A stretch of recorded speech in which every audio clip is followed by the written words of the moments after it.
Muito bom dia, pessoal. Eu sou a Silvia Faro e serei a sua MC hoje. Eu quero dar as boas-vindas ao InClub. Olha só, o InClub é uma iniciativa IBS e existe desde 2014, sempre com o propósito de proporcionar integração, interação e informação para vocês profissionais e gestores que atuam no mercado de compras e licitações públicas.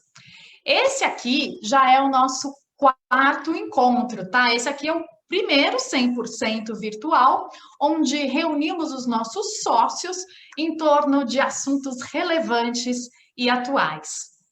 Aqui a gente quer fomentar discussões plurais e produtivas, integrando fornecedores, distribuidores e governo para desenvolver as melhores práticas de negócios públicos, trazer pontos de vista inovadores, com um enfoque mais educacional, de olho nas novas demandas e tendências do mercado, né?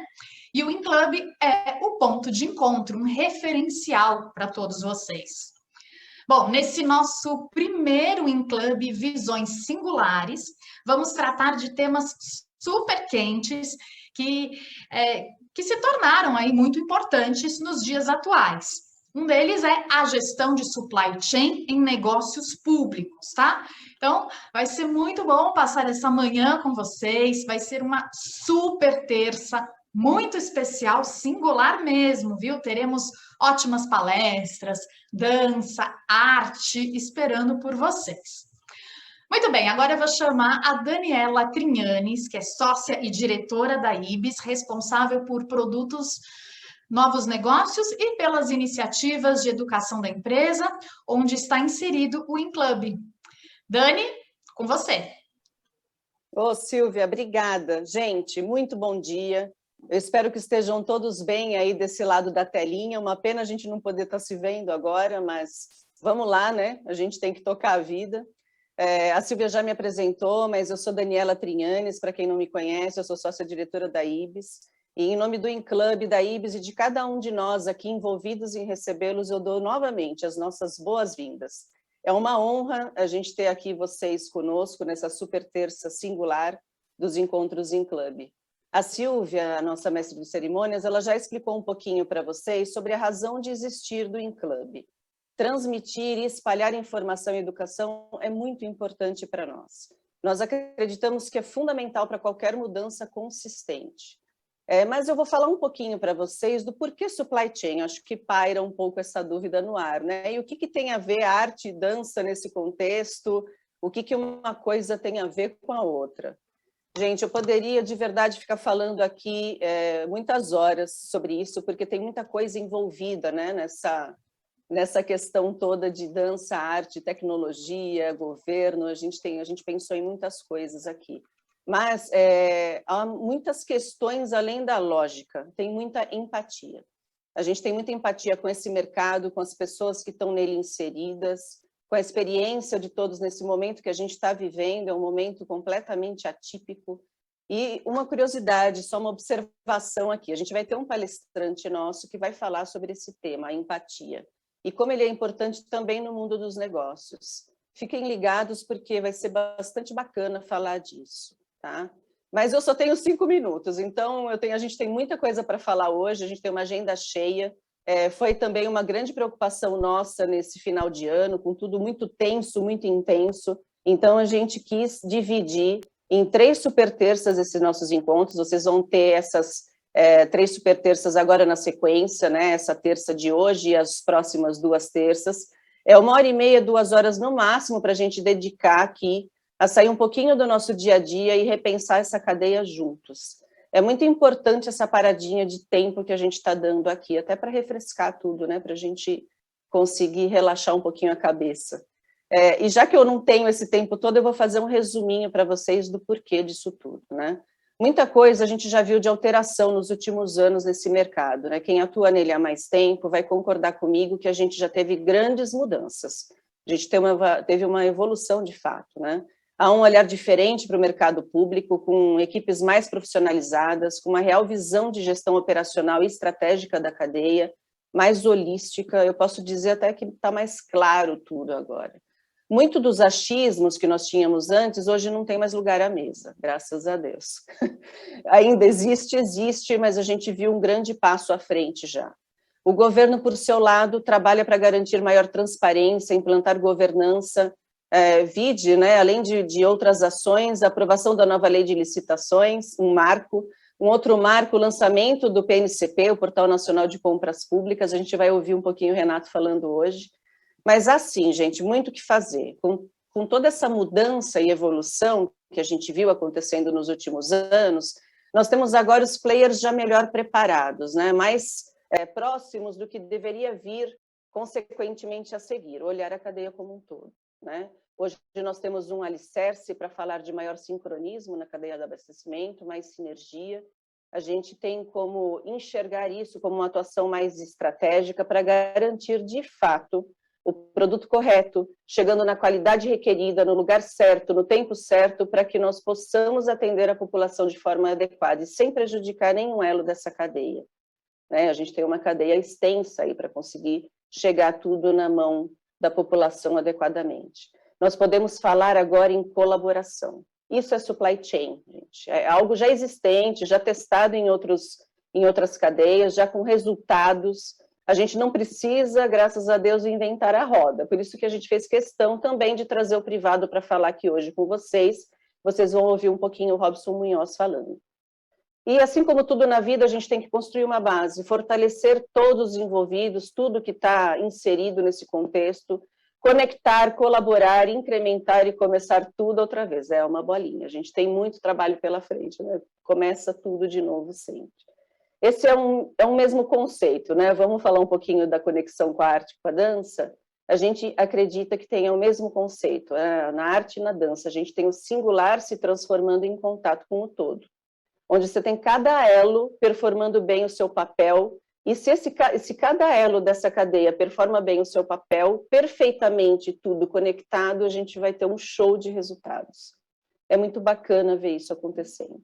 E a gente também queria trazer para vocês, nesse momento de isolamento, de profundas mudanças, a gente sente falta do presencial, sente falta do contato com as pessoas, a gente quis trazer um pouquinho de leveza, de delicadeza, de beleza, de harmonia, para a gente conseguir encarar esses desafios dos novos tempos, né? Vocês merecem, nós todos merecemos. Vamos parar um pouquinho.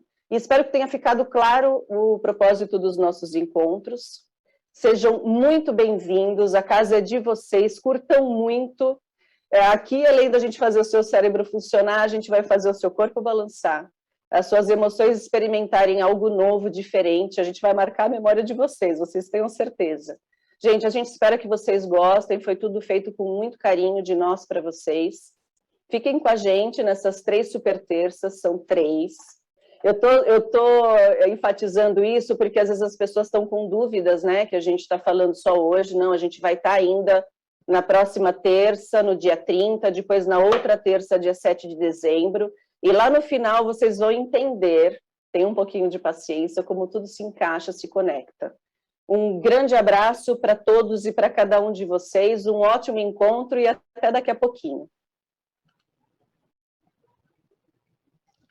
Dani, super obrigada aí pela sua abertura, tenho certeza que esses 3 encontros serão muito especiais.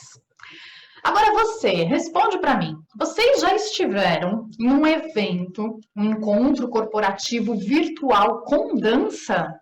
Não. Será? Escreve aqui no chat que eu quero saber. Eu pergunto isso porque agora eu vou chamar um grupo de dança muito especial, composto por profissionais das mais variadas áreas, tá? Temos advogadas, dentistas, médicas, publicitárias, professoras, arquitetas, enfim, pessoas que, como nós, são apaixonadas pelo que fazem, mas com a vida aí um tanto quanto agitada, né? Elas encontraram no jazz uma forma de expressão, conexão e equilíbrio. Uma verdadeira terapia, né? Então agora vai começar o nosso primeiro momento de singularidade. vocês verão uma coreografia do grupo de dança Mina Pires, criada com exclusividade para o InClub. A Blue Dandelion fala de integração, conexão, movimento e transformação.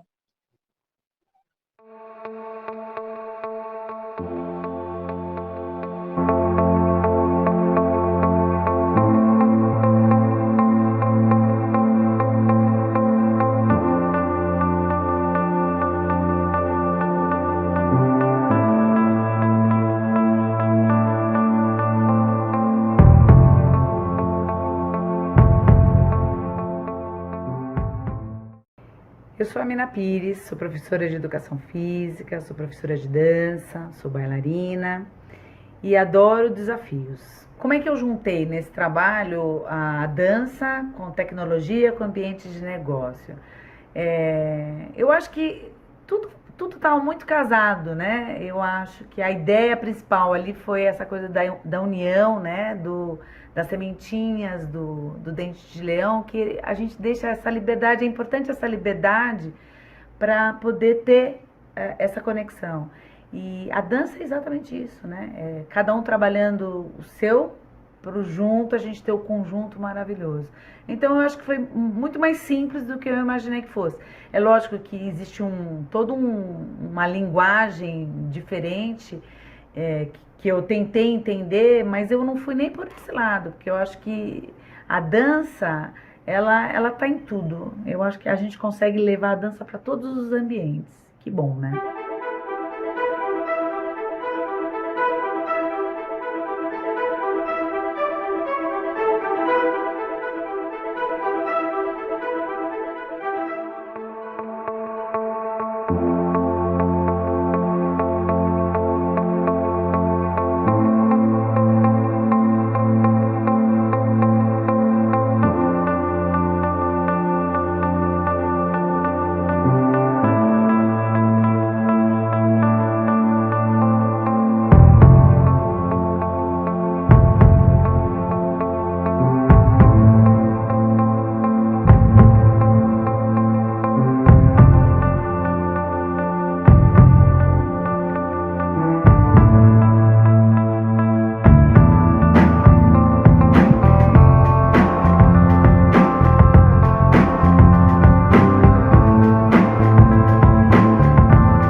Uau, que lindo! Parabéns ao grupo de dança Mina Pires. E, pessoal, esse aí é só o começo, tá? Terça que vem vocês verão mais uma parte. Bom, dando sequência ao nosso encontro, acredito que a grande maioria de vocês já conheça o nosso próximo convidado, Renato Fenili. Ele é o secretário adjunto de gestão do Ministério da Economia e está à frente das mudanças e inovações recentes que têm acontecido na área de compras públicas.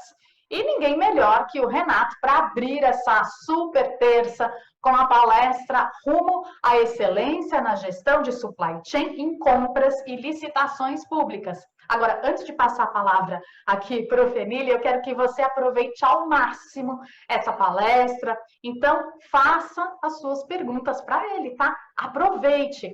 No Interconectados com a Audiência, que acontecerá no final aqui do nosso encontro de hoje, ele responderá as perguntas. Participe. Fenili, bem-vindo. Agora é com você.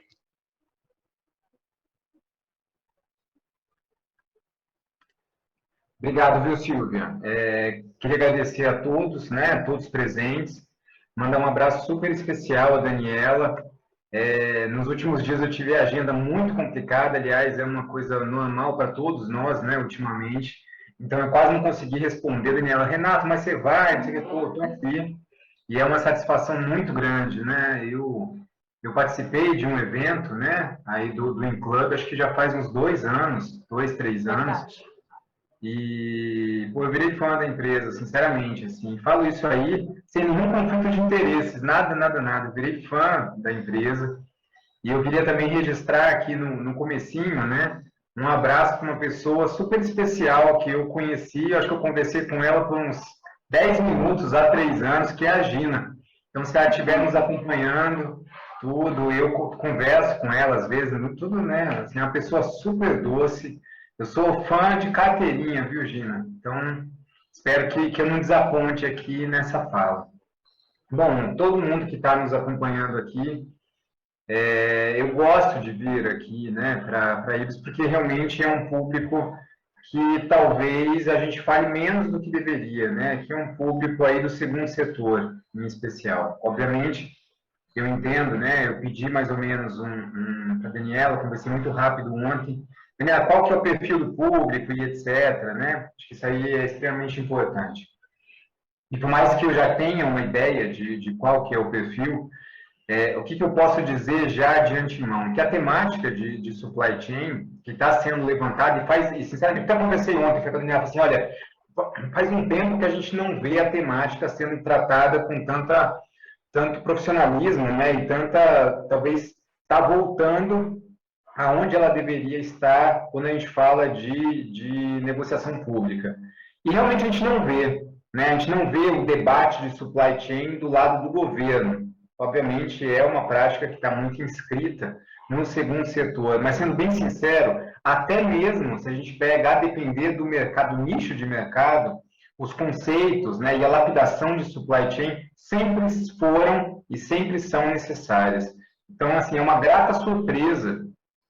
Eu já me dediquei muito à temática de supply chain, não só em termos acadêmicos, né, mas até em termos profissionais mesmo, e eu acho muito, muito bacana. Bom, acho que todos vocês devem estar acompanhando minimamente o quanto de inovação está vindo aí em compras públicas. A gente tem uma nova lei de licitações, a gente tem um portal nacional de contratações públicas, a gente tem uma realidade em que não dá para a gente brincar mais, né, de ser amador ao vender para o governo. A gente tem que realmente se profissionalizar. E, logicamente, a profissionalização jamais vai passar ao lado de uma boa gestão de dados, de uma boa gestão de fluxo de informação, de uma boa gestão de ativos ao longo de uma cadeia. A nova lei de licitações, ela completou agora 7 meses. A gente está num período de transição, tá? 7, 8 meses, daqui a pouco, a gente está num período de transição, que vai acabar essa transição no dia 1º de abril de 2023. Então, é um momento realmente não só de curva de aprendizagem para todos, mas eu posso dizer, muito provavelmente daqui a 1 ano e meio, o que vocês vão estar vendo em termos de tratativas negociais com o governo não vai ser, talvez, minimamente parecido com o que é hoje. A gente está na berlinda de ingressar em uma revolução tecnológica mesmo, né, nas tratativas com o setor público. E, obviamente, por mais que tenha uma inércia, o Brasil não é um país que tem uma chavinha que vira e tudo acontece do dia para a noite, por mais que tenha uma inércia, e às vezes a inércia em sede municipal é ainda maior, porque as inovações no Brasil em matéria de logística pública, em geral, elas vêm num fluxo top-down, assim, né, vem lá, às vezes o Tribunal de Contas da União determina e vem para o Executivo Federal, vai indo, e demora um pouco para chegar no nível municipal. Mas eu posso dizer que talvez 2023, meados, a gente esteja em outro, assim, não é nada parecido com o que é hoje, em especial por causa de novas tecnologias de governo digital, de padronização e de transparência. E isso, obviamente, diminui uma assimetria de informação e acaba minimizando uma das grandes celeumas que a gente tem em supply chain, que é o chamado, né, efeito chicote ou efeito Forrester. Eu vou começar aqui a compartilhar uma apresentação com vocês. É uma apresentação que eu fiz, né, esses dias a apresentação, e eu tive que enxugar, porque é tanta coisa para falar, mas tanta coisa, eu tive que enxugar um pouco. Em qualquer momento, por favor, se sintam à vontade de fazer uma pergunta, de mandar uma pergunta no chat. Eu tenho aqui a minha abóbora volta, né, a minha carruagem, melhor dizendo, volta a ser abóbora às 11 horas. Eu tenho até às 11 aqui para poder estar conversando com todos vocês. Então, deixa eu começar aqui a fazer essa apresentação. Bom, eu vou falar aqui, né, do Supply Chain Management, gestão de cadeia de suprimento, né, em negócios governamentais. Que é um slide que depois, né, obviamente, eu vou pedir para a Daniela poder passar para vocês. Não vou dar essa aula de história longitudinal, eu entendo que tem aí, né, em outros encontros aqui, que a Iris vai estar proporcionando, vocês vão ter uma visão acadêmica talvez muito mais robusta do que eu poderia proporcionar. Mas, minimamente, num resgate histórico longitudinal, a gente tem que as discussões, né, aí, sobre cadeia logística, elas vão remontar desde a Revolução Industrial. E vai indo, fast forward aí no tempo, a gente chega até uma visão estratégica da cadeia de suprimento, com foco, obviamente, no cliente. Qual que é a grande inquietação? É que esse cliente que está na mesa hoje é um cliente com regras muito diferentes da usual, né? O cliente é o Estado, é o poder público, que numa relação negocial, ele firma contratos administrativos em que ele detém, né, tutelas e poderes que exorbitam o usual aí de cláusula de direito privado. Então, é um cliente poderoso em certo aspecto e é um cliente que também tem algumas, né, práticas anacrônicas em termos de prazo de pagamento, em termos de não poder ter pagamento antecipado, em termos de poder sancionar, inclusive, né, e muitas vezes a sanção ela decorre de um fluxo deficiente em termos de falta de sinergia na cadeia de suprimento. Eu fui diretor de compras da Câmara dos Deputados por 6 anos e eu era responsável pela instrução de sanções, né? E em todos os ramos, tá? Até pode ser a Câmara ela contrata tudo. A Câmara tem um hospital lá dentro, inclusive, né? E eu posso dizer assim, a Câmara por ano ela aplica umas 180 portarias de multa, uns 20 impedimentos e etc. E eu posso dizer que 70%, 80% de todas as sanções que eu já instruí foram por deficiência de fluxos informacionais. Quase todas, tá? E aqui a gente tem a cadeia logística de suprimento ou a cadeia logística integrada, né? Simplesmente aí um esqueminha, né? Tá? E aí a sua empresa, você que está nos assistindo, a sua empresa, ela pode já ser aí a que vende para o governo, tá? Vamos lá, no caso aqui, né? Até passei, né? Pode ser já empresa contratada, ou você pode ser, né, uma fornecedora para a empresa contratada, ou de repente um fornecedor aí de primeiro, segundo, terceiro, quarto, quinto nível. Você pode estar no meio da cadeia, você pode estar mais próxima do governo.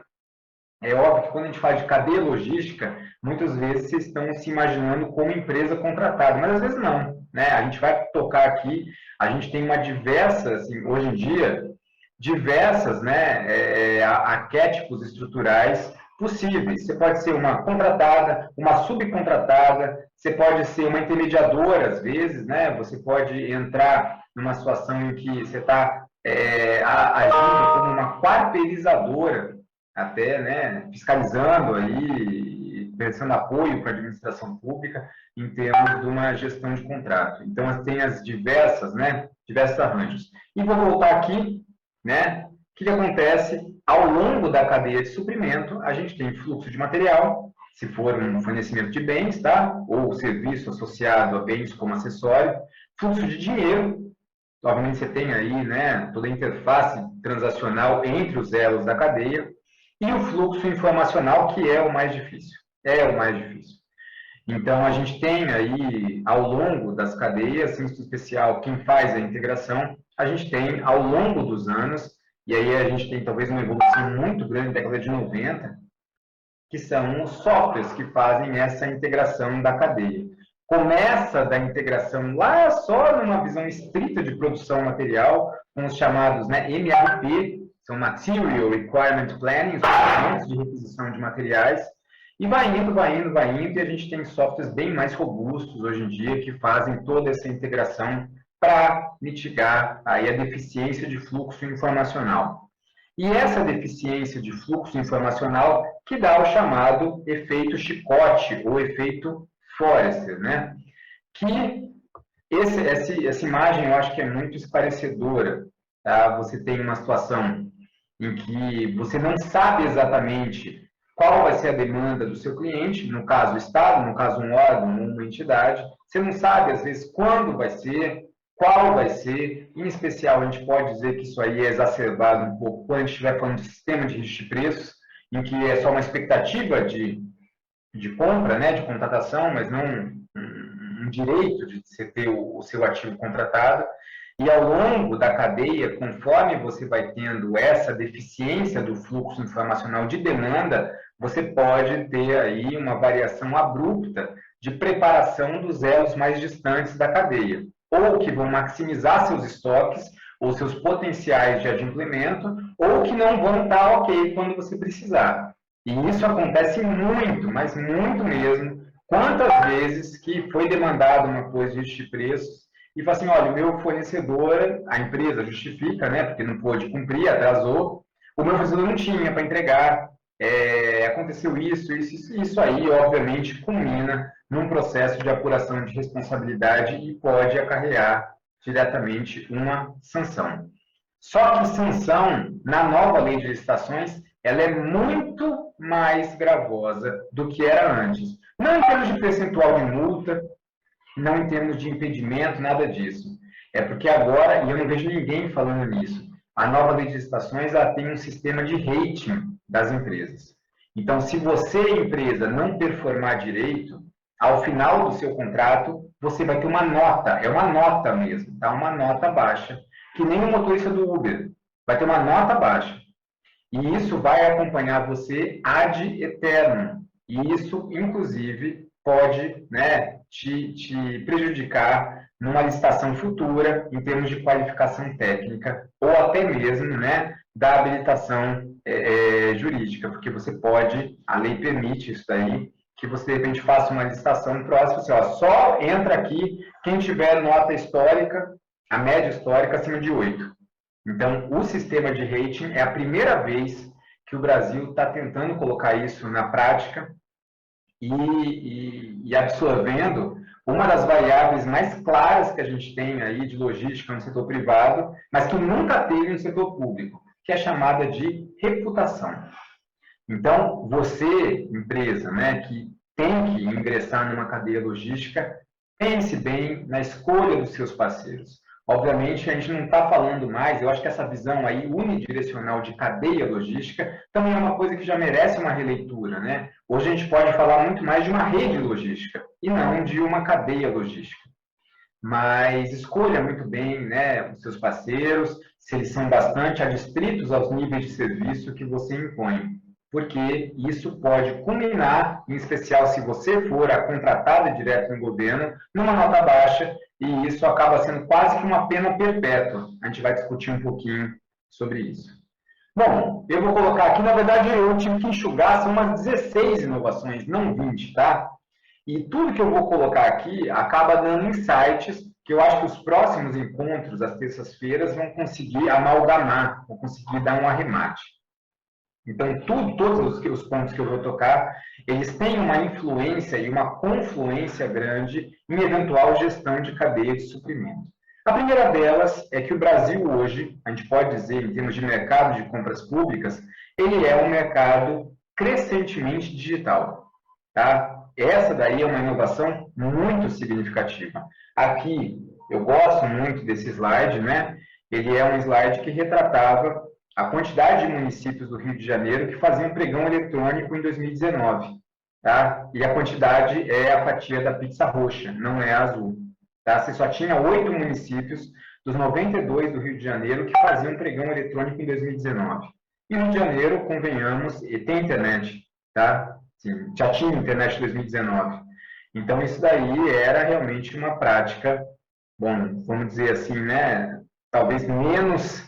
É difícil escolher a palavra, né? É uma prática estranha, né? Você não ter aí um pregão eletrônico, uma compra eletrônica que vai fomentar a competição, que vai tentar, e obviamente é uma coisa já muito comprovada, que quanto mais competição você tem, mais probabilidade existe do Estado contratar a proposta mais vantajosa.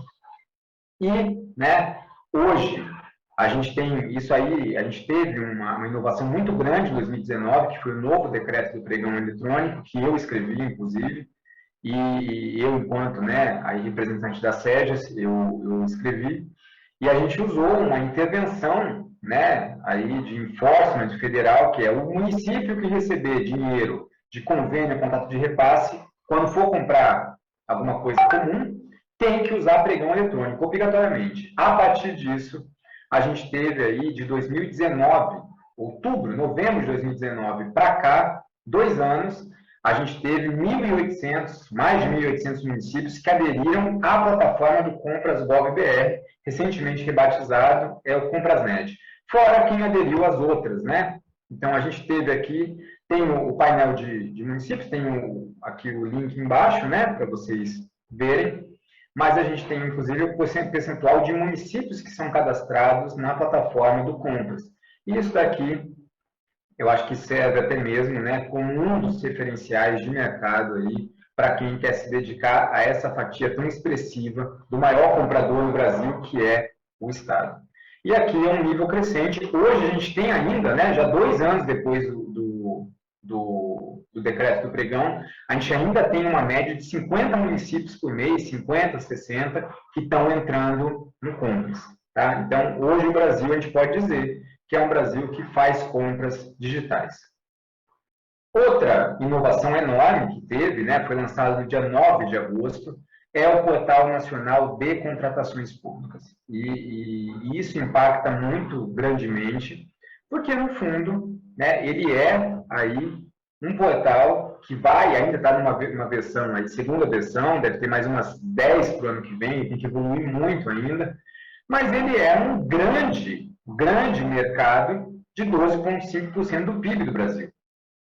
E isso daí acaba sendo um grande chamariz a que empresas, que inclusive estão em dificuldade, né, nesse momento de crise do Brasil, que estão em dificuldade de ter capital, né, de lucrar. E elas acabam vendo e opa, por que não? Por que a gente não entra aqui e vende agora que tem todas as informações? O cara entra lá, pesquisa, edital que está aberto, aviso de dispensa que está aberto, entra e começa, né? Então, quando você pega, e pela primeira vez no Brasil, você joga todas as oportunidades de compra num único portal, né, de municípios, de estados, tudo, você, obviamente, uma visão muito assim, direta, você mitiga uma barreira de entrada no mercado, que era fruto do quê? Da falta de compilação de informações em termos de oportunidade.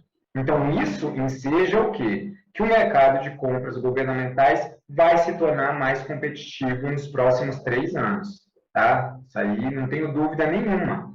Vai se tornar mais competitivo, porque a informação é mais clara.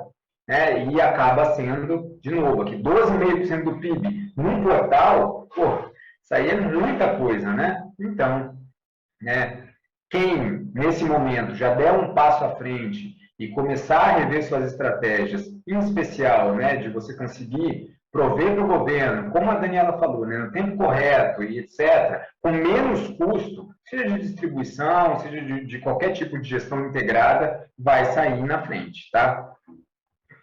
Bom, a outra coisa é o plano de contratação anual, porque isso daí também enseja que diminua a assimetria de informação entre a demanda do Estado e, né, a cadeia que vai fornecer a ele. Então, o que é o plano de contratação? É você, né, um órgão, uma entidade, publicar quais são as demandas previstas para o ano seguinte, ou para o ano em execução, até o final do ano, e etc. Então, isso daí, né, essa funcionalidade vai estar no Portal Nacional de Compras Públicas a partir de janeiro, do comecinho de janeiro. É uma das grandes coisas aí que a gente vai ter. Hoje não está, é uma dos lançamentos, das evoluções do portal a partir aí, né, de janeiro. E isso, obviamente, acaba também sendo um grande chamariz e uma mitigação de barreira de entrada. Então, você vai ter lá as demandas dos órgãos das entidades, que, obviamente, é um planejamento vivo, pode ter uma imprecisão e etc., mas já instiga todo o mercado a se organizar para comercializar com o governo. Outro lançamento que vai ter o PNCP, esse portal nacional, já no mês que vem, é o catálogo eletrônico de padronização. Então, assim, você que é do mercado, que está me vendo agora, que, cara, estava vendo lá, pô, estava meio distraído e etc., para tudo, nesse momento, para tudo. Tudo. Esse aqui talvez seja a grande inovação em logística no próximo trimestre. O que eu estou falando aqui? É um catálogo eletrônico de padronização de serviços, de bens e de obras. Tá? Que ele é segmentado por ente federativo. Então, a União, por exemplo, ela pode dizer o seguinte, depois de um processo de padronização, que é complexo, consulta pública, parecer técnico, audiência pública e etc. Mas pode chegar num tempo seguinte, olha, o padrão de ar-condicionado do governo federal, todo o governo federal, do Brasil todo, tá? É esse. E pronto. E aí, não tem outro, né? Alguém para fugir desse padrão vai ter que justificar muito, vai ter que ficar umas 10 horas olhando no milho para justificar. E não vai conseguir sair desse padrão de uma maneira fácil, sem abrir aí um alerta aos órgãos de controle. E a gente pode fazer, e deve fazer, né, ao longo do tempo, pode ter, assim, padronização de máscara de EPI, padronização de qualquer coisa, né, em especial do que é comoditizável. Essa norma já foi para a consulta pública e já está indo para o jurídico. E deve sair, talvez, daqui a um mês, alguma coisa, e a gente vai começar a se lançar a padronização já aí, talvez, a partir de janeiro do ano que vem, deve ter o primeiro item padronizável. Aonde que vai estar esse catálogo de padronização? No PNCP. No próprio Portal Nacional você vai ter. O padrão não é só da especificação, é de toda a cadeia interna do processo de licitação. É inclusive o quê? Do termo de referência, né? Aí da especificação, do edital vai estar padronizado, a análise jurídica padronizada, e o órgão, a entidade, vai pegar da prateleira todo esse fluxo informacional e jogar no seu processo. Vai só preencher os aspectos que são muito próprios, né? Quantidade, local de entrega e etc.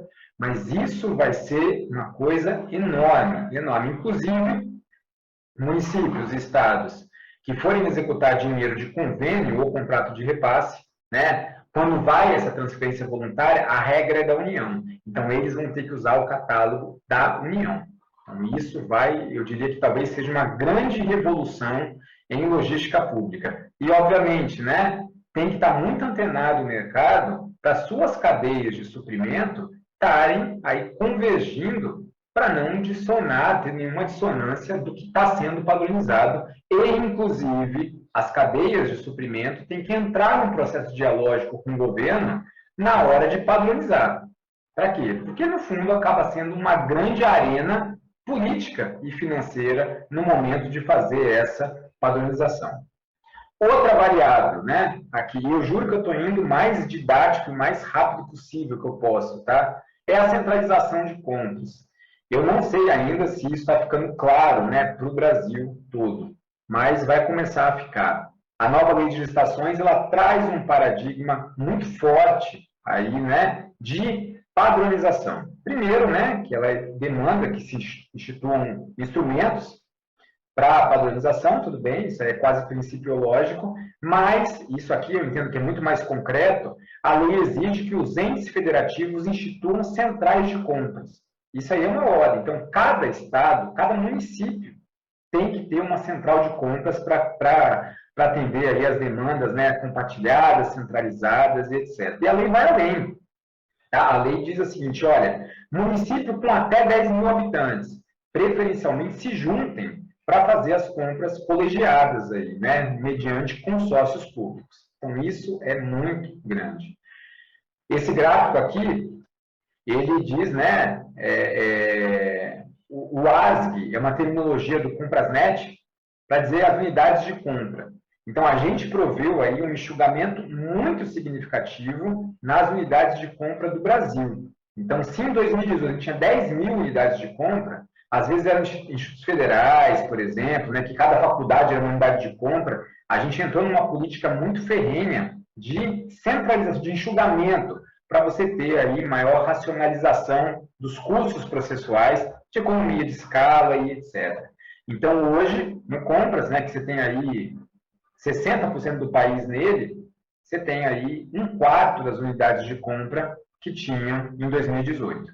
Então, isso aí é já, talvez, uma grande tendência do que vai acontecer nos próximos anos. A gente vai ter menos número de licitações, menos número de dispensa de licitação e por aí vai, mas com a mesma grana que está sendo gasta. Tá? Isso aí é extremamente significativo, porque vão ser menos janelas de oportunidade. Então, o mercado tem que se tornar mais competitivo, por certo. Isso daí, eu entendo que é um desafio enorme para a concepção clássica de cadeia logística de suprimento. Por quê? Porque hoje, né, e já de um tempo para cá, a gente tem uma concepção muito clara que estoque é desperdício, estoque consome, né, custos absurdos, direta e indiretamente proporcionais e independentes. Tá? Você gasta com almoxarifado, você gasta com seguro, com perda, com roubo, com obsolescência e por aí vai. Tá? E, né, é um grande problema. E hoje, né, a gente vive nesse paradigma da economia compartilhada. Ninguém mais quer, ou poucos, vamos dizer assim, querem, né, uma furadeira. Todo mundo quer seu quadro na parede. Então, isso daí também é uma coisa, quase ninguém, eu posso dizer, né, ou pelo menos é uma tendência já em evolução, que ninguém compra mais equipamento laboratorial, ou poucos vão tender a comprar. Todo mundo faz um comodato, ninguém mais compra impressora, todo mundo faz um outsourcing de impressão, ninguém mais compra carro no setor público, ou pelo menos, não vou dizer que ninguém mais, né, mas tem uma tendência fortemente decrescente. O problema não é ter carro, o problema é transporte. E aí você faz um taxi-gov, você faz alguma coisa nesse sentido. E a lei entra muito forte nisso, né? A lei fala o seguinte, olha, na hora de você comprar, avalie os custos indiretos. Que é, por exemplo, né, depreciação, custo de manutenção, custo de, né, etc. E, né, você vai para um paradigma, nesse caso, que você quer a posse, mas não a propriedade. E a lei vai até, nem precisava, né? Mas ela chega a dizer assim, ó, quando houver a possibilidade de compra ou de locação de bens, considere custo-benefício, né? Quer dizer, não vai cego como era há 5 anos, comprando tudo. Então, essa daí também é uma outra conformação que a gente tem que ver, porque historicamente na indústria, os supply chains eram para venda de bens. Tá? Então, a gente tem que ver agora, muitas vezes o supply chain ele vai ter que ter uma conformação e o que está hoje nos holofotes não é a inovação fabril, né? Simplesmente. É a inovação em serviços. Que, no fundo, a gente pode ter aí, tem autores, né, muito proeminentes nessa seara, Galuge e etc., que falam, cara, a grande coisa, já há um bom tempo, né, que a gente tem que falar em termos de mercadológicos, é a inovação em serviços. E aí a gente tem essa situação, né? Que, de novo, nem o setor público quer estoque. Os estoques tendem a ser mínimos. E, às vezes, a gente pega... Por quê? Porque, cara, o custo de você manter um almoxarifado para o setor público também é enorme.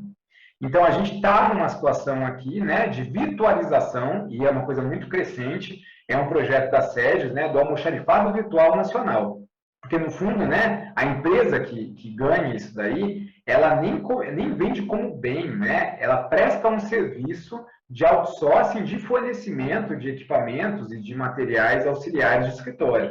Então, até a venda, né, a nota fiscal, se eu não me engano, é até como serviço. Então, isso é uma grande mudança de paradigma quando a gente fala de supply chain. De novo, Eu não quero comprar o caderno, não quero comprar o papel A4. Eu estou contratando um outsourcing de impressão. Eu diria que, né, em termos de ramo de saúde, por exemplo, que eu sei que é talvez um vetor que a Ibis trabalha muito bem mesmo, eu vejo que talvez uma das grandes coisas que deveria e pode muito bem emplacar, eu estou diligenciando muito para isso, né? Em mercado hospitalar, por exemplo, é uma almoxarifado virtual de saúde, em que o hospital público, ele contrata o outsourcing de materiais hospitalares. Muito melhor, você tem uma flexibilidade na listagem de materiais, você pode ter os equipos, os curativos, as seringas e etc., né, com preços registrados, vendendo com serviço de suprimento. Isso é uma grande também inovação quando a gente fala de supply chain. Bom, aqui eu poderia passar umas 2 horas falando para vocês sobre isso, né? Que a nova lei, ela desafia muito o arquétipo do pregão, tá? Porque hoje em dia, 96%, 96 ponto alguma coisa por cento das licitações federais são com pregão. Então, o Brasil ele ficou viciado no pregão, né? Viciado. A gente parte do pressuposto e tem um conceito em inglês chamado Best Value for Money, que é como que você gasta o dinheiro público, né, numa licitação, de forma a maximizar os interesses do cidadão. E no Brasil, a gente parte do pressuposto que o nosso Best Value ele é a melhor especificação possível a priori, que eu, a administração, consigo fazer por mim mesmo, e que depois eu associo a isso o menor preço. Agora, a nova lei, ela vem, né, para desconstruir muito disso. Então, ela fala de inovação, mas, em especial, ela traz aqui 5 ou 6 coisas, eu não vou passar por todos, tá? Eu até passo, mas eu vou passar muito rápido. Primeiro, durante todos esses paradigmas aqui, partem do mesmo pressuposto, que a administração pública, ela não tem que saber a melhor solução.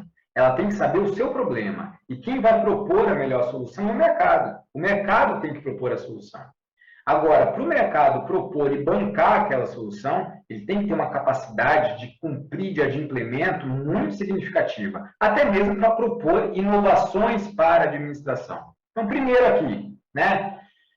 Pô, tá na lei, cara. A administração ela pode ir no YouTube, numa coisa só, assim, ó, meu problema é esse. E dizer, discutir um estudo preliminar com o mercado. E o mercado vai dando sugestões via uma audiência pública, via uma consulta pública. Outro, né, aqui, contratação integrada, é para obra, serviço de engenharia.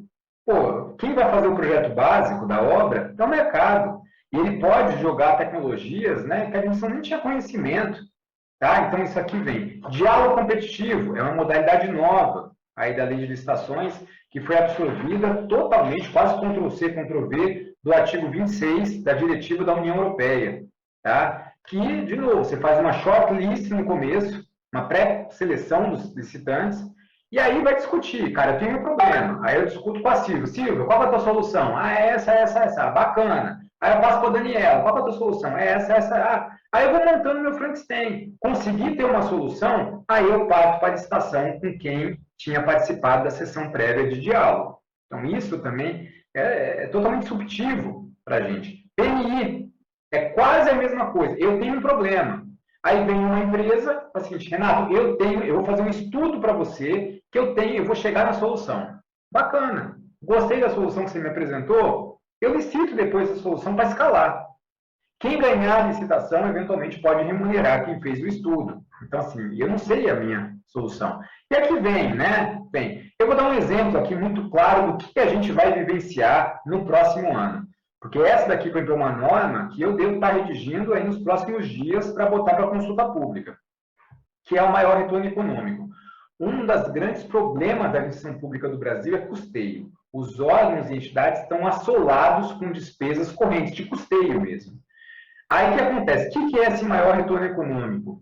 É você pegar a administração e falar assim, olha, meu problema é, vamos pegar aqui, energia elétrica, é a conta de energia elétrica. Estou lascado.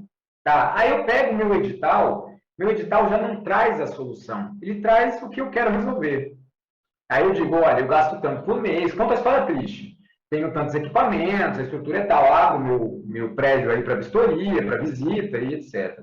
E aí eu posso ter, por exemplo, a empresa A vem para mim e fala assim, olha, Renato, a solução que você tem é fazer uma reforma nas janelas todas aqui sei lá, um domo para aumentar a iluminação natural. E você vai economizar tanto, pô, bacana, gostei. Aí vem outro e fala assim, a solução é a usina fotovoltaica. Caraca, que top. Aí vem outro e fala assim, não, a melhor coisa é calibrar os equipamentos. Então você vai ter isso daqui, por exemplo, ó. Vamos pegar uma situação hipotética de 4 empresas, WXYZ. A primeira falou esse negócio de iluminação natural.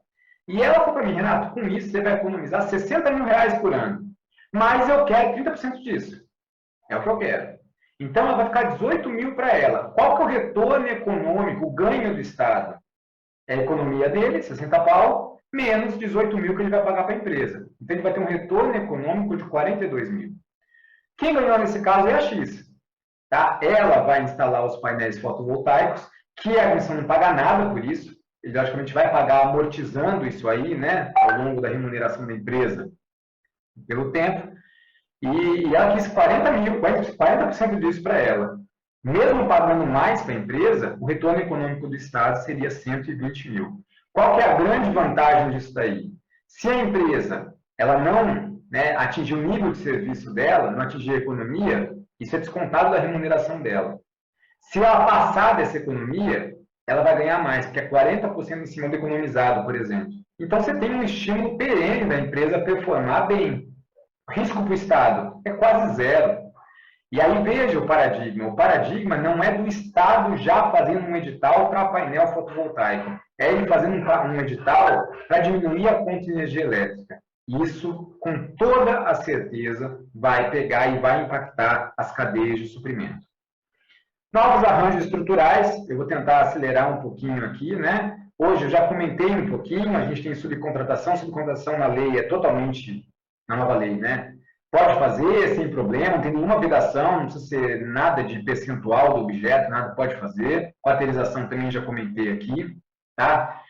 Isso daí eu também diria que impacta bastante, que é a abertura que se teve, e foi uma abertura só de compliance legal, a empresas estrangeiras, que não têm um CNPJ. São empresas que não estão autorizadas, entre aspas, né, a funcionar no Brasil, mas que podem vir aqui e vender meramente tendo uma representação legal durante a licitação.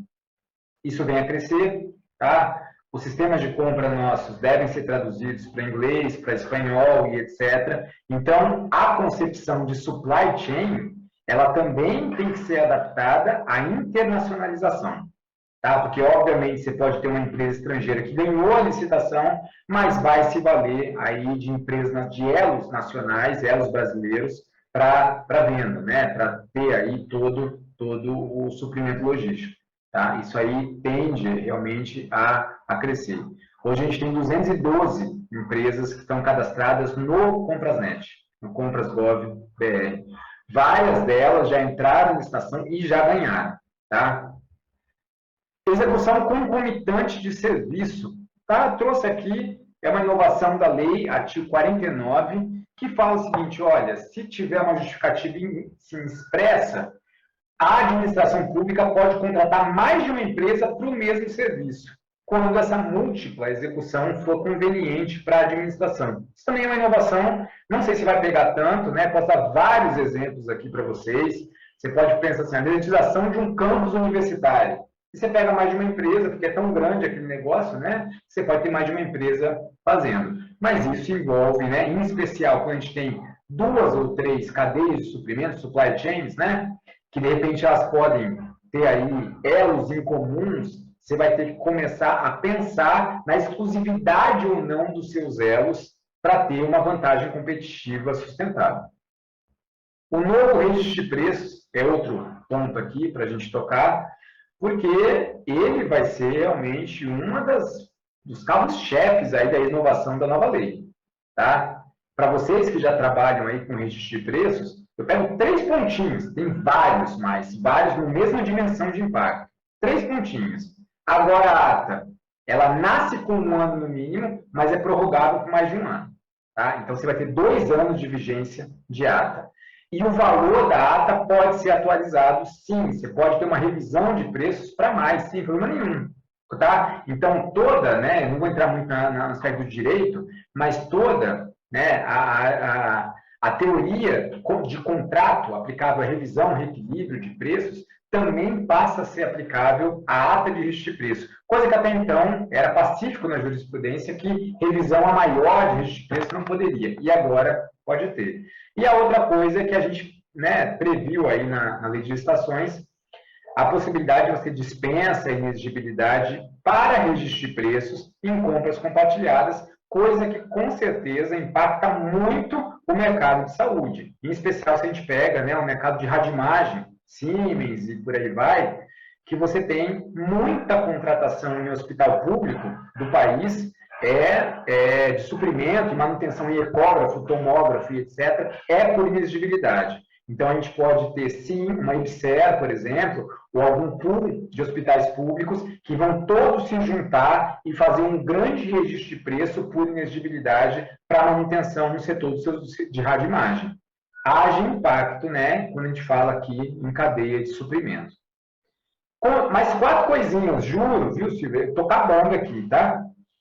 Consórcio, tá? Consórcio. Falar de cadeia de suprimento para venda do setor público sem falar de consórcio é complicado, né? Consórcio é uma das grandes coisas. Consórcio na nova lei. Aqui estão exigindo na nova lei, né, a habilitação econômico-financeira 10% a 30% maior, se cotejado com um licitante individual, e aqui você tem, inclusive, a possibilidade de limitação do número máximo de consorciados. Quando a gente fala de cadeia logística de suprimento, a gente não está falando de consórcios homogêneos. O que é homogêneo? Que todas as empresas trabalham no mesmo, para somar as expertises no mesmo ramo, mesma coisa. Em geral, a gente fala de consórcios heterogêneos, né? Que cada uma vai aí montando a sua fatia de pizza, cada uma na sua expertise própria. A lei absorve isso aí claramente, tem algumas nuances em termos de comprovação da qualificação técnica de consórcio.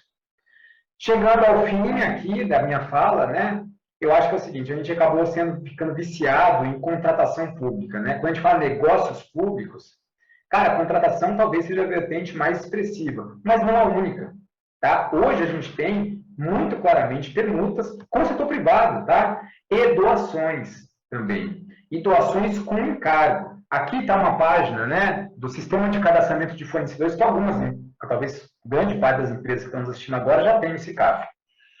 Você tem uma empresa aqui que está com o logo dela, chama Duns & Bradstreet. É uma empresa super antiga dos Estados Unidos, super expressiva, né, mundialmente. E quando a gente foi internacionalizar o CICAF, a gente teve um problema muito grande. Assim, como que a gente vai ter a verificação de compliance e integridade das empresas fora do país? E aí a gente teve um diálogo com essa empresa e ela nos forneceu toda a base de dados. Ela tem um número internacional, quase como se fosse um CNPJ nacional, com milhões, sei lá, de empresas fora, e ela doou essa base de dados aí para a gente poder fazer o uso.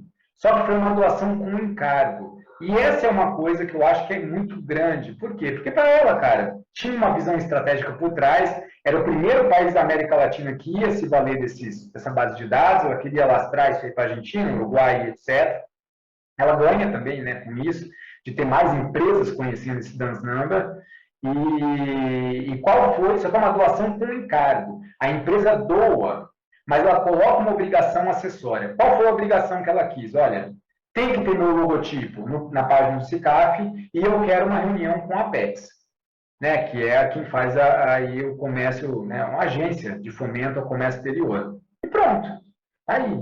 Né? Então, a gente tem que começar a pensar, vocês, mercado, tem que começar a pensar nas chamadas doações com encargo, ou doações modais, como diz aí o bom direito. Mais 2 pontos. Outro, né? Cadeia logística acorde. Você que está numa cadeia de suprimento de bens. Tá? Na legislação antiga, contrato contínuo, 5 anos, 60 meses, 12, era só para serviços. Agora não. Olha a inovação. A adição pode fazer contrato com prazo de até 5 anos para também fornecimento de bens. Tá? E o artigo 107 diz, esses contratos ainda podem ser prorrogados sucessivamente, quer dizer, ele nasce com 5 anos e você pode prorrogar, chegando até 10 anos. Essa é uma porrada de inovação. tá? Você pode ter um contrato de fornecimento de material hospitalar que nasce com 5 anos e é prorrogável até 10. Então, ó, né? Falando aqui. Então, pronto, na verdade é mais um ponto só, porque eu fiquei preocupado com o meu tempo, aí 10h40 já. Então, deixa eu até parar aqui de compartilhar. Todos os pontos que eu toquei com vocês aqui, eles são minimamente um sedimento e muito raso, tá? Eu teria muita coisa a mais para falar para vocês. Vou dizer um último ponto aqui, só para vocês terem ideia do quanto que isso vai mudar e do quanto que isso não é minimamente uma conversa teórica. Até março, provavelmente em fevereiro do ano que vem, né, a gente vai ter as compras, né, de dispensa de licitação, uma empresa podendo participar de uma dispensa de licitação, que os valores não são tão pequenos, né, 50 mil reais, 100 mil reais para a oficina de engenharia e 50 mil reais, dando lances, né, via... Ah, aqui não dá para ver não, cadê? Eu estou com meu celular na mão, aqui fica a tela de fundo aqui, tá? Mas é meu celular na mão. Então, essa é uma coisa que também a gente tem que ver. Por isso que eu acho que essa visão que a IBS tem de trazer análise de dados, tecnologia, é muito, muito, muito aí, né, salutar para a vantagem competitiva. Daqui a alguns meses, as empresas vão começar a participar de licitações dando lances via mobile. É isso. Silvia, devolvo a palavra para você. Obrigadão por tudo, viu? Ô, Fenille, esse assunto rende bastante, né?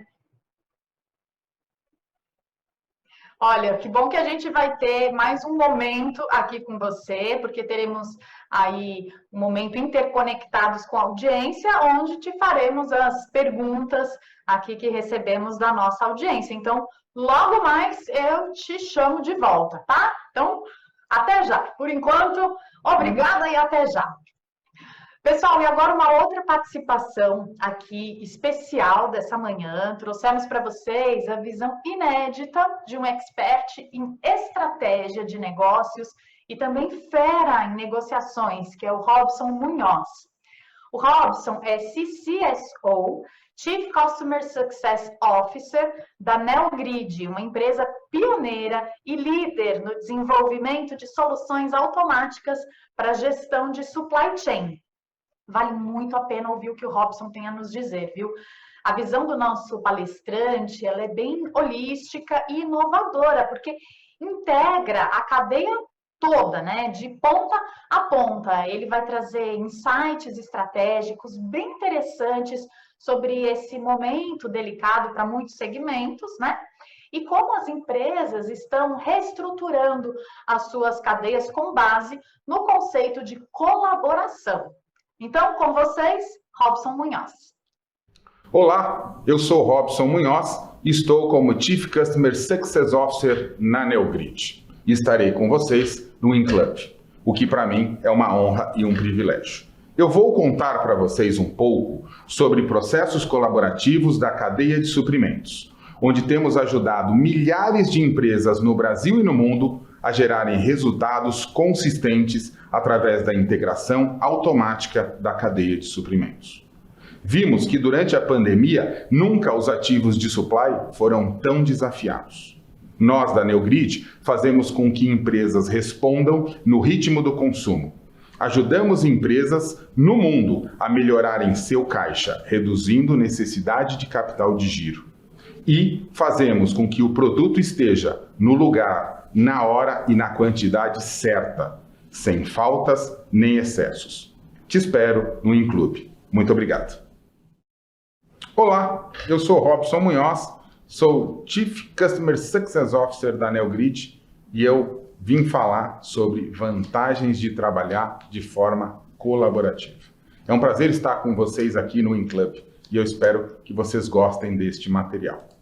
Para falar de vantagem colaborativa, eu preciso fazer uma provocação. O que acontece quando o consumidor do varejo alimentar não encontra um produto na loja, aquele produto que ele gostaria de comprar? Muito bem. 19% dos consumidores que vão até uma loja e não encontram, simplesmente não compram o produto.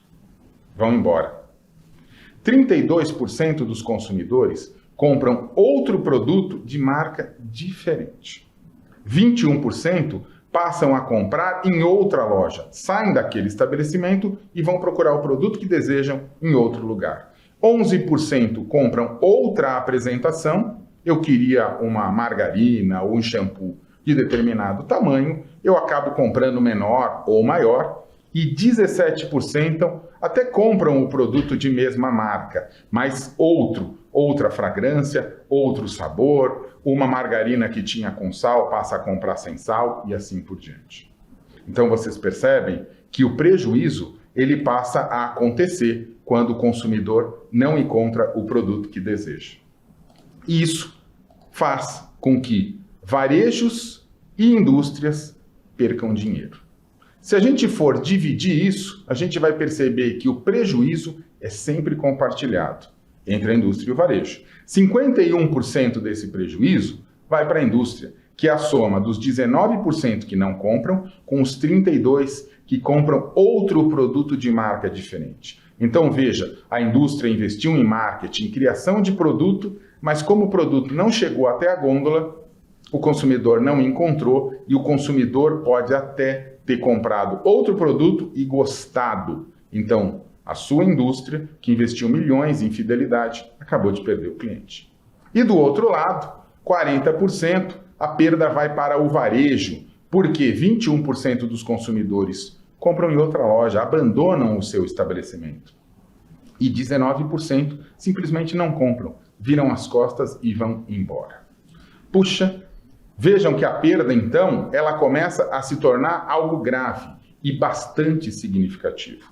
Num estudo que fizemos, 16% é o indicador de indisponibilidade para essa perda. Ou seja, a cada 100 milhões vendidos no varejo, 16 milhões são perdidos por diferentes razões. Óbvio que eu estou trazendo aqui um exemplo do varejo alimentar brasileiro, mas a gente poderia fazer esse estudo com farmácia, material de construção, eletroeletrônico e uma série de segmentos. O conceito base do que eu vou falar aqui, ele é o mesmo.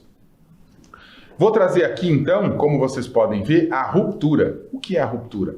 É a falta de produto na gôndola. Aqui um estudo também de supermercado, onde a gente lê informações de mais de 20 mil estabelecimentos. E a gente começa a ver essa montanha-russa da ruptura, chegando a 12,5%, caindo para 10,6% e agora estabilizando por volta de 11%.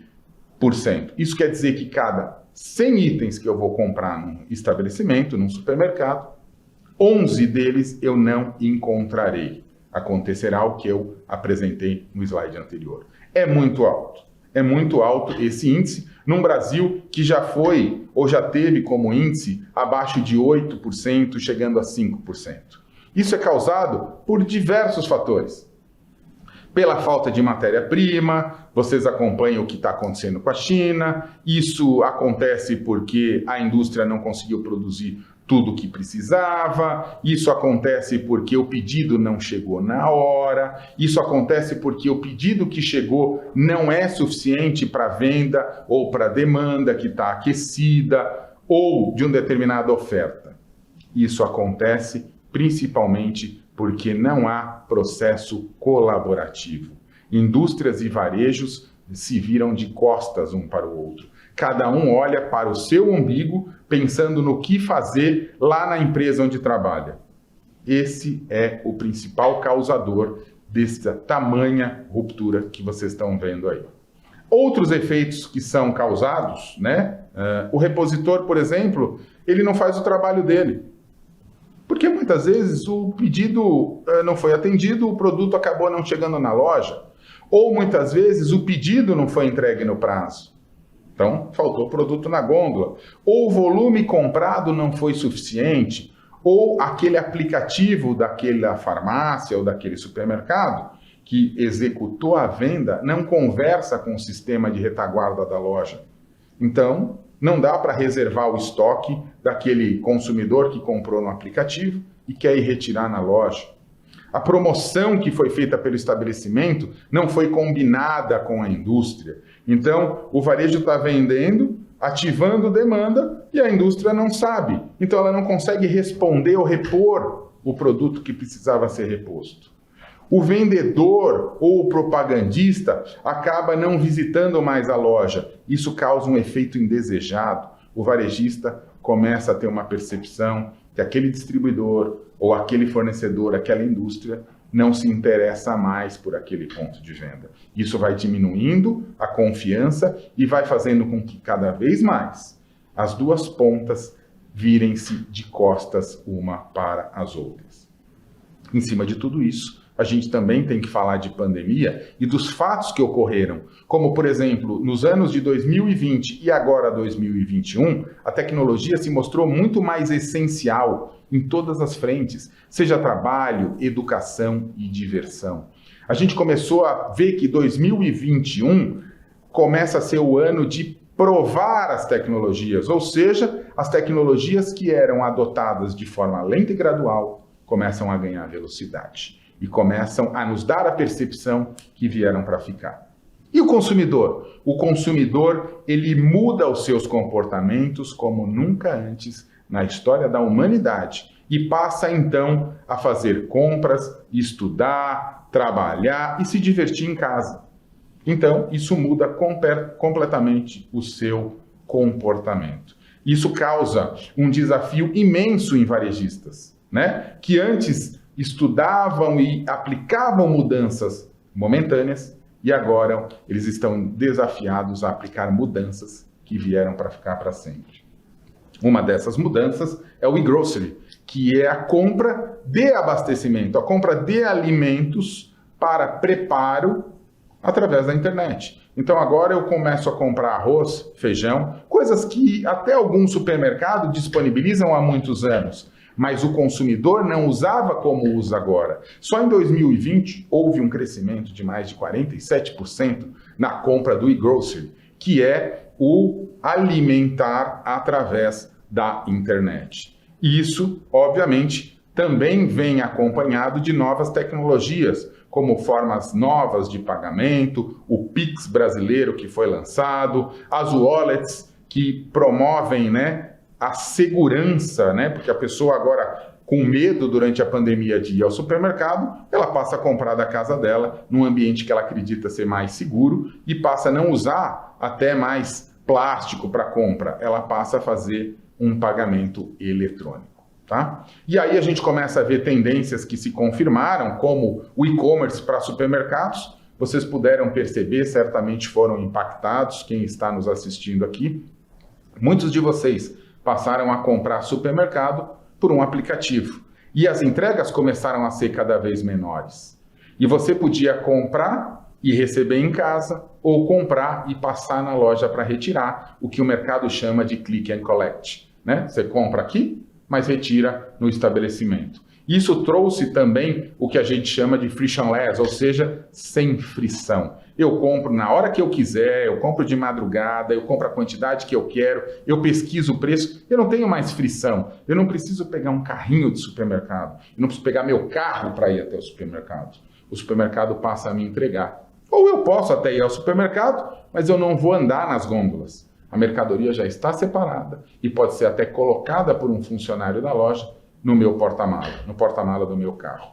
E com isso, o varejo começou a se adaptar e criou o que a gente chama de micromarket ou dark stores, que são lojas que não atendem mais o consumidor, mas passam a ser um pequeno centro de distribuição para fazer com que a entrega seja cada vez menor e a experiência de compra cada vez melhor. Então, empresas como Magalu, Rappi, Amazon, Mercado Livre, B2W, iFood, Site Mercado e tantas outras são tendências que se confirmaram e fizeram com que, no ramo de supermercados, houvesse a maior evolução tecnológica da história.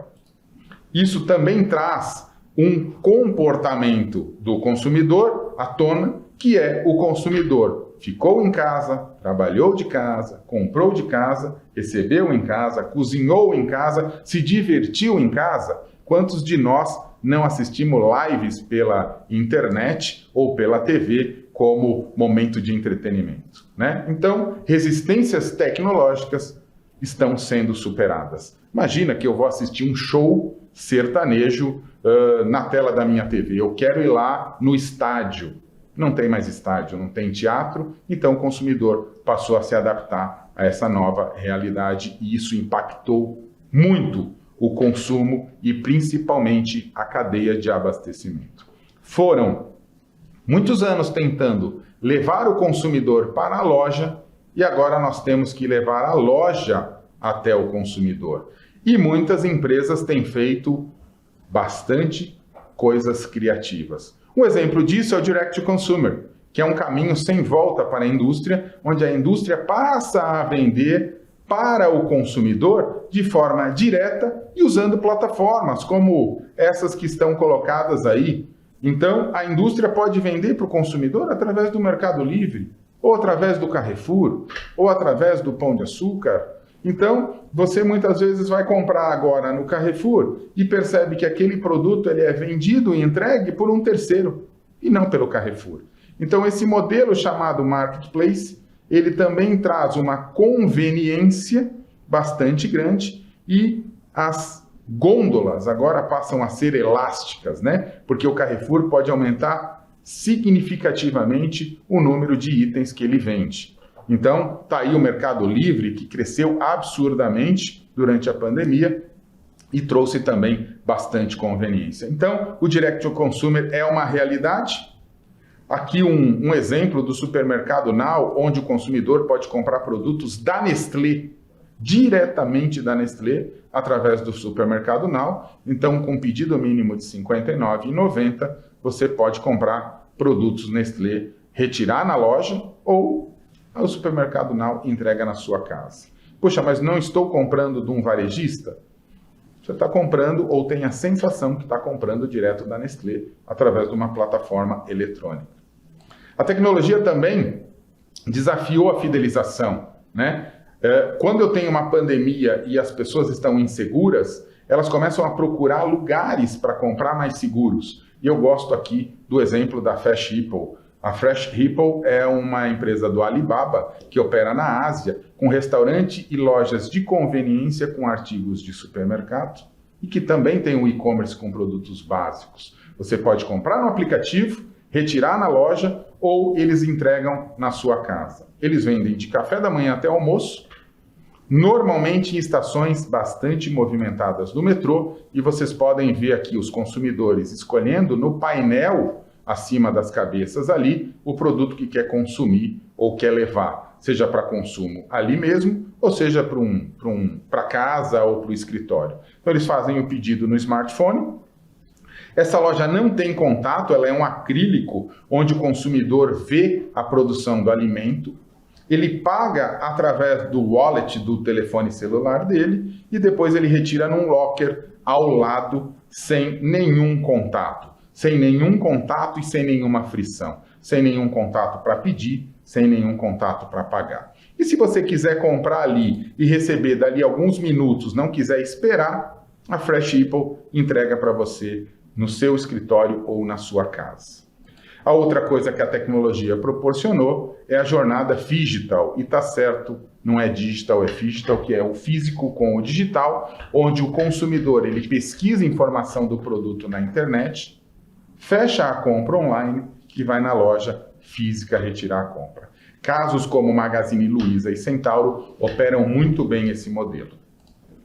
Mercados em condomínio, né? A gente começa a ver se você mora num condomínio horizontal ou vertical, seja de casa ou prédio, você começa a perceber que apareceram alguns mercadinhos próximos. Isso é chamado a hiperproximidade. Ou seja, você vai até um estabelecimento desses, que opera sem funcionários, você mesmo pega a mercadoria, escaneia, passa seu cartão, põe na sacolinha e vai embora. Isso é uma conveniência bastante grande, principalmente para produtos de última hora que você sentiu falta. A Fresh Frigo é uma startup que opera na Europa, na Itália, e a Nutricar é uma brasileira que já opera em muitos condomínios, assim como a Market for You, o Irota, a Oni através de containers e a Mercadinho. São empresas operando modelos de hiperconveniência e que também muda a característica de compra do consumidor.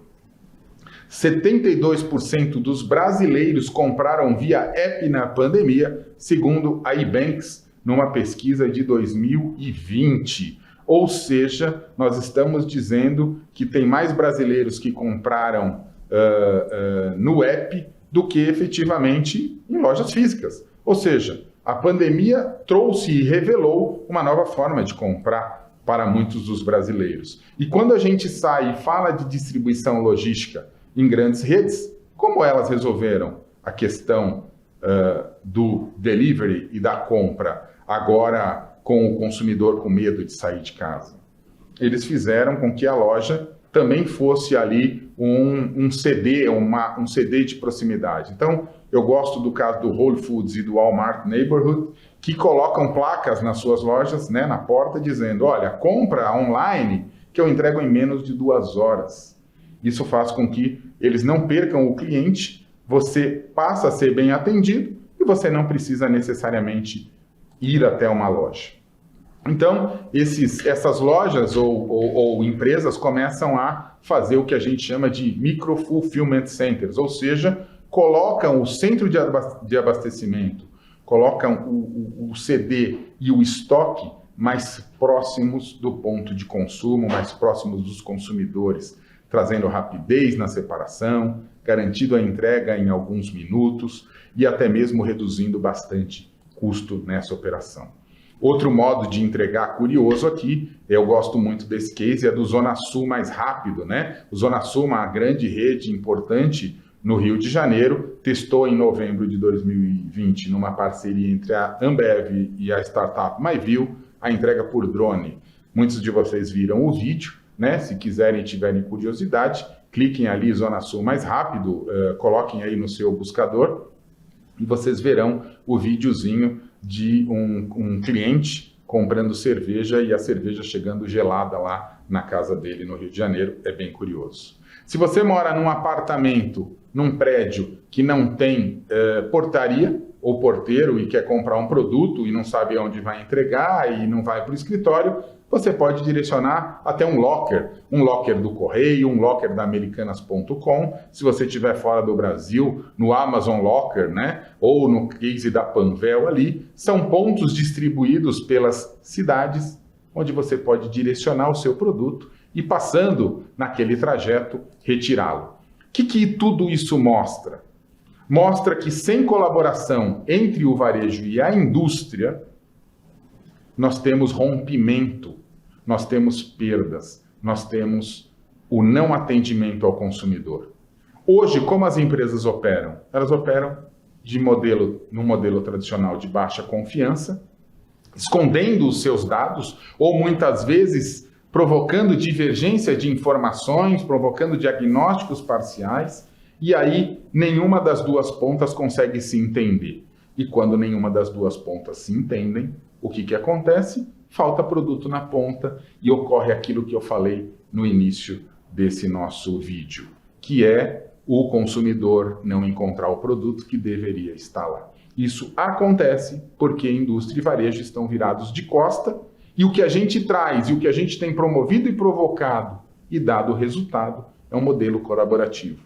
Um modelo onde a informação flui do ponto de venda ou do ponto de consumo até a indústria. Então pode ser um hospital que consome medicamentos, pode ser uma farmácia, pode ser um supermercado, pode ser uma loja de roupas, pode ser uma loja de material de construção, todas elas têm informação. Se o consumidor comprou, quanto comprou, onde comprou, se foi entregue num locker, se comprou perto do trabalho ou da casa, tudo isso está nos sistemas das companhias. Só que quando elas escondem essa informação, nenhum dos dois lados consegue ser colaborativo.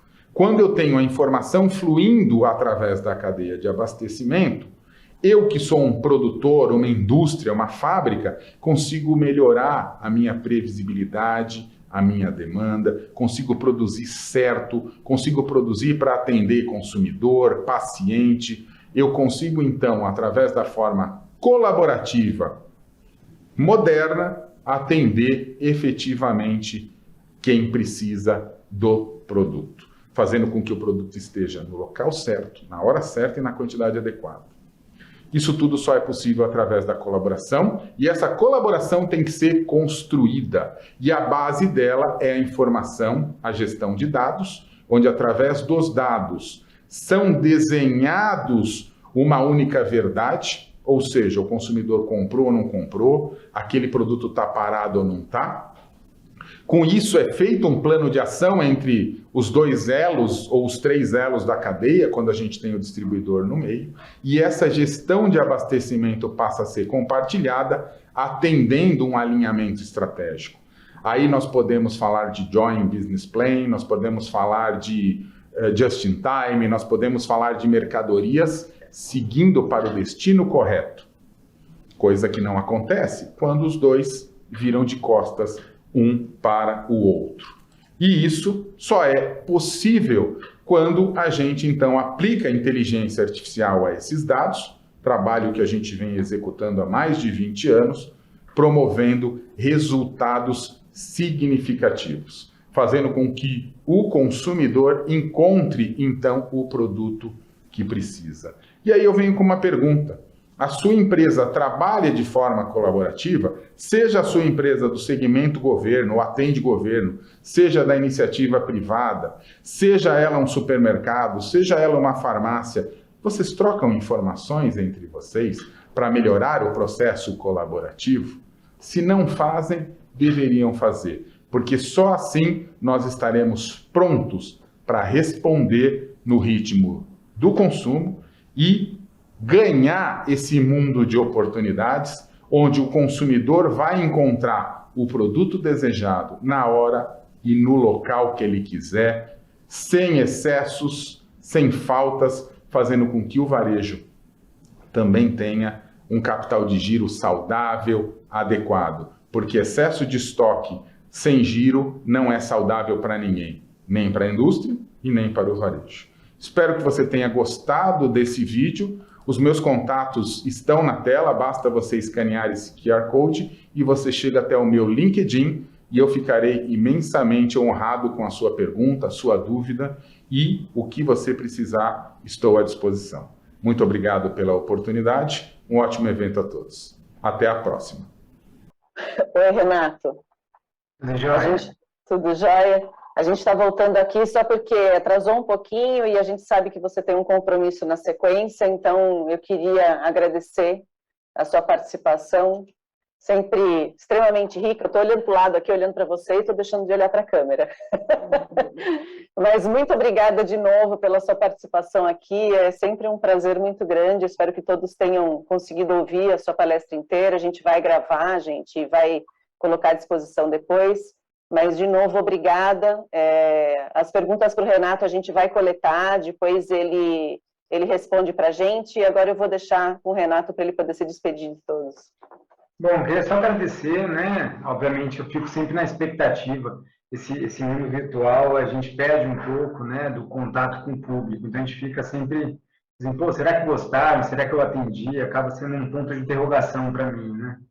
Mas eu espero que eu tenha minimamente provocado uma inquietação. No fundo é isso que a gente quer, né? A gente fala assim, cara, tá mudando mesmo, como que eu faço e etc. Eu acho que isso daí é... Pode falar, Daniela. Desculpa, as pessoas teriam certeza, né, de que as coisas estão acontecendo, sim, né, de todos os lados da cadeia, que às vezes fica essa ruptura na comunicação, né? E a ideia é falar isso, né, o que está acontecendo de fato, né? Porque realmente não vai ser mais do mesmo, entendeu? Até o que está o professor aí, né, o que está falando o Rafael, a gente fala assim, cara, até que ponto que isso aí é setor público ou não é setor público? Obviamente tem muita coisa que não é, né?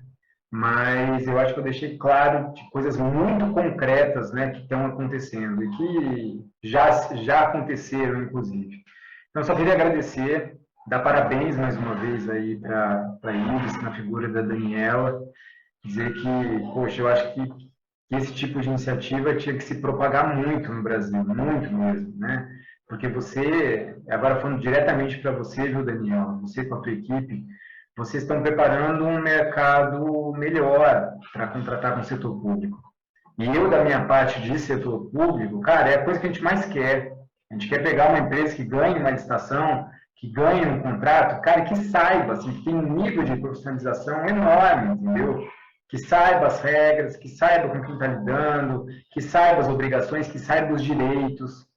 Eu acho que, no fundo, é isso, né? É isso. A gente tem que parar, às vezes, de pensar a compra pública como se fosse uma coisa mais voltada para o Estado, né? Como se fosse um ET, né? Algo estrangeiro, né? Completamente fora da caixinha, né?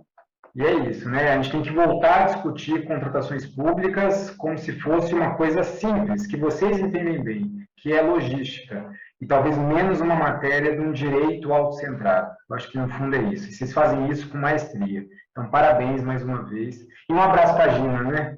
Que mandou uma mensagem para mim aqui. Tá? E todo mundo que está acompanhando aí o evento, né? Todo mundo que está participando. Muito aprendizado para vocês, que sejam momentos muito ricos. Um abraço a todos. Obrigada, Renato. E, gente, fica também aberto para vocês colocarem aí o que vocês acharam. Acho que o Renato gostaria desse feedback, né, Renato? E as perguntas, né? Depois a gente passa tudo para ele. Passa para mim, sim, por favor, né?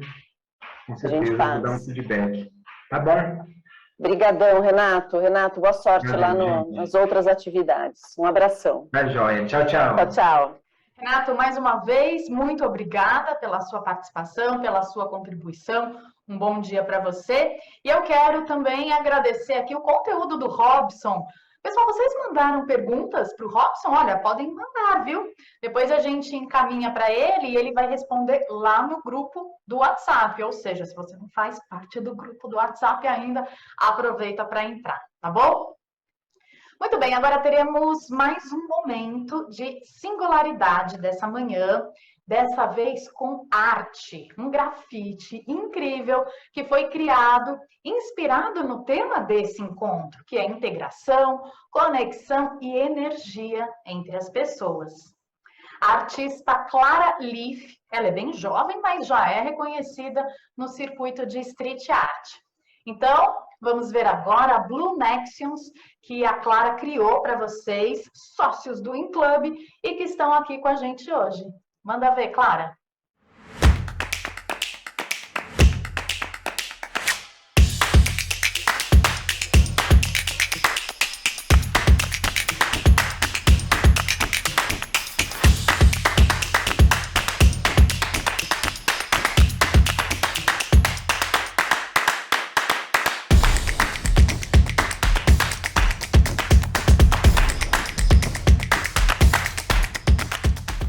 Olá, tudo bem? Eu sou a Clara Leff, tenho 24 anos, sou artista plástica e atuo nas ruas de São Paulo desde 2016. A minha pesquisa é inspirada principalmente na figura feminina e nas tonalidades de azul. E aqui o azul ele entra, na verdade, como uma simbologia da união. Então os braços eles estão se unindo e se tornando uma coisa só, um propósito só. E é isso, espero que vocês gostem. Beijos!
Clara. Nossa, que incrível, né? Poder acompanhar aí um pouquinho desse processo criativo. Lembrando que cada encontro nosso aqui, a gente vai acompanhando a conclusão dessa obra, tá? Agora me conta, quem aqui já mandou a sua frase para o concurso cultural Visões Singulares? É super simples, tá? Faça uma frase bem criativa sobre o tema Visões Singulares na gestão de supply chain. Aí entra aqui e manda pra gente. Fácil assim. O primeiro lugar vai ganhar um exclusivo estudo analítico para um produto ou serviço de escolha do ganhador com 1 ano de análise histórica. O segundo e o terceiro lugares vão ganhar um voo de balão em Boituva, com direito a acompanhante. Olha, gente, nunca vi nada mais singular. Mas, para ganhar os prêmios, tem que estar online com a gente, viu? Participando dos encontros em pelo menos 2 dias. E tem que estar online no dia 7 de dezembro, que é quando a gente vai anunciar os 3 ganhadores e também está presente em pelo menos mais uma super terça, ou seja, a gente quer você com a gente nesses encontros. Agora, esse QR Code que vocês estão vendo aí na tela, você pode mandar sua frase apontando a câmera do seu celular para ele, tá? Então tá aí para facilitar, para você participar mesmo. Boa sorte! Bom, pessoal, eu finalizo aqui a minha apresentação. Foi um prazer estar com vocês essa manhã. E agora eu deixo vocês com a mensagem final da nossa sócia e diretora da IBS, a Daniela Trinhanes. Um beijo para vocês e até terça que vem. Dani, é com você. Agradecer a todos, a participação de todos. Foi uma primeira manhã que a gente está aqui com vocês falando desse comecinho do elo da cadeia de supply chain para mercado público. Não se esqueçam que a gente tem mais 2 super terças aí preparadas e aguardando vocês novamente. A gente vai, nessas próximas super terças, de novo, dia 30 de novembro, dia 7 de dezembro, a gente vai colocar mais elos da cadeia para falar. A ideia é que no final a gente consiga encaixar tudo isso e entender como é que uma cadeia fluida pode acontecer no mercado público. Então, mais uma vez, de todos nós, de mim pessoalmente, muito obrigada pelo tempo de vocês, por vocês estarem aqui. As perguntas do Felipe que vocês colocarem, as perguntas para o Robson, a gente vai responder posteriormente. E quem tiver qualquer dificuldade técnica, eu estou aproveitando aqui o ensejo para dizer, a gente tem lá na home do site de entrada, né, da plataforma, a gente tem um suporte ali. O grupo WhatsApp também é um canal bacana de vocês se conectarem. Quem não está conectado lá no grupo WhatsApp do evento, dos encontros, a gente também está abrindo para perguntas lá, para facilitar esse canal de comunicação. Então, fiquem super à vontade. De novo, muito obrigada. Um abraço a cada um de vocês. Nos vemos no dia 30 de novembro, nesse mesmo horário, nesse mesmo bate-canal. Obrigada, um beijo.